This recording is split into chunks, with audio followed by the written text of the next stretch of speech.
Hey guys, welcome back for another quick message on this particular platform. And as always, I'm grateful for each of the subscribers who've taken time to sit under this particular platform and this ministry work here on this particular channel.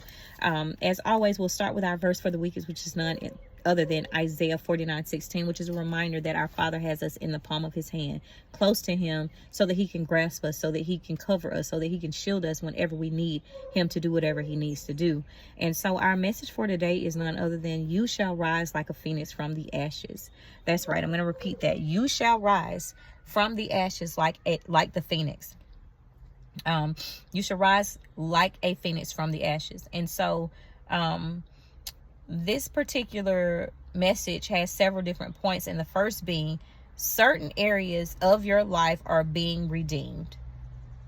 When you think about a phoenix rising from ashes, that is someone that's overcoming something that is very, very overwhelming. That is somebody that's overcoming something that is very, very chaotic, very, very, very heavy. And so when you have ashes, that means that fire and the things within that fire have burned down to ash, to its bare minimum state. Everything has been stripped of it. Ashes. You don't have any recognition of anything that was in that fire because it is ash. It's done.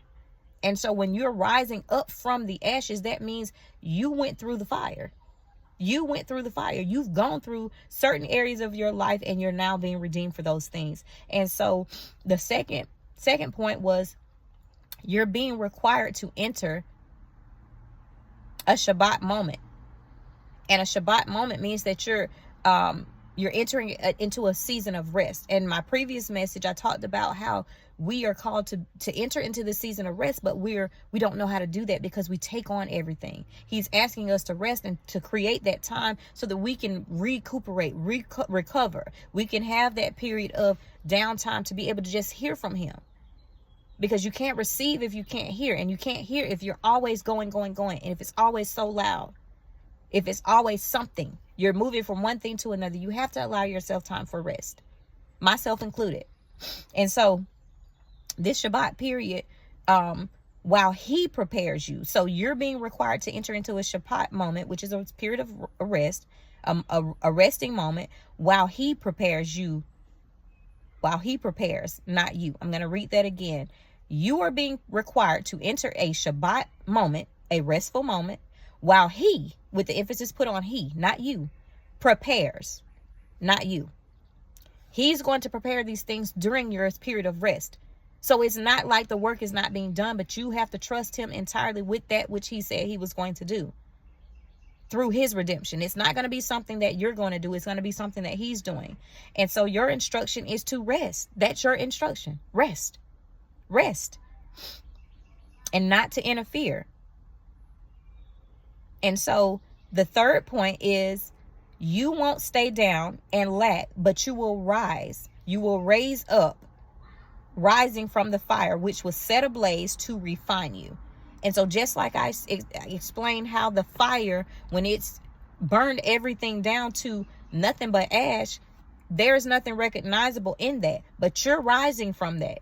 That means you're just like Shadrach, Meshach, and Abednego. That's what I'm getting right now. Shadrach, Meshach, and Abednego were in the fiery furnace, and not a single hair on their head was burned. Not a piece of their clothing smelled like smoke. Nothing was touched. He shielded them. He was their shield. He was their buckler. He covered them with his feathers. It appeared to be a fourth man in the fire, and that was he who came down to be that shield. And so none is no different for you in your period of rest. You can rest with the assurance knowing that you're going to be cared for in the best way possible, better than you could care for yourself.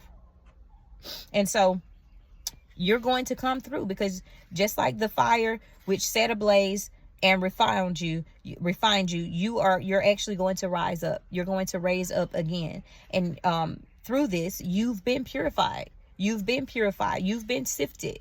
You've been sifted. You've been tested. You've been tried. You passed all of these different areas. And this is why you're receiving the redemptive moment. So this is why you're supposed to sit back and rest, so that when it comes to you and it comes to full fruition, you can sit back there and now you can enjoy the things that you've now been redeemed and had restored back to you.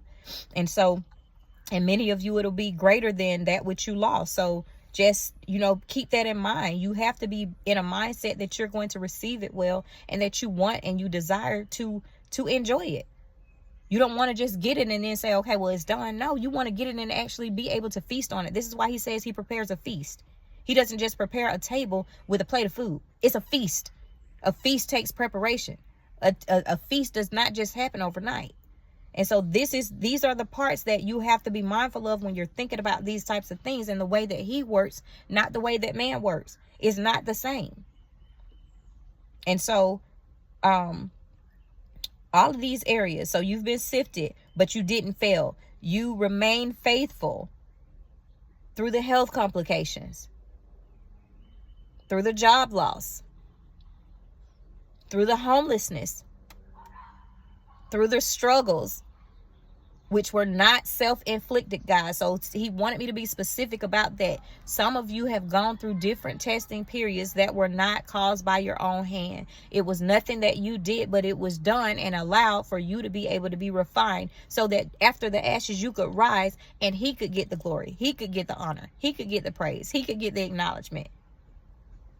He could get the spirits that were going to be led to him through your sharing of your testament, through you being obedient to that which you've been called to, that he prepared for you, and now you're feasting on. Y'all, I'm speaking to myself right now, because that's not written down. And so, as the Holy Spirit led, you have to remember that you remain faithful through it all. So through these struggles that were not self-inflicted, but at the expense of others, you're still going to come out victorious. You're still going to come out victorious. And so you shall rise like a phoenix from the ashes. And so that's my message for you guys today. As always, I'm so grateful for you guys who continue to sit under this particular ministry platform of me sharing just the different messages of encouragement that our Father allows me to receive well, and to communicate to you guys through the use of my spiritual gift of my voice. And I am like I said, I'm grateful for you. I pray for you before you get here. Nothing but the best of success in all things heavenly in every area of your life. And I look forward to the comments and you guys sharing your testaments. Thank you for doing that as well, because it makes a difference. It makes a difference to see and go back and be able to record these answered prayers for you guys, because I pray for you before you get here. And so I'm grateful for you. I'm grateful for you taking the time, and I'm grateful for you watching this video and this message to its entirety. If you're led to, please visit the link in my bio so that you can see the different types of works that I do outside of this particular platform. And if you would like for me to contact me to receive a special prayer request, please do so via that link in my bio, and I'd be more than happy to see if there are any areas that I can assist you with.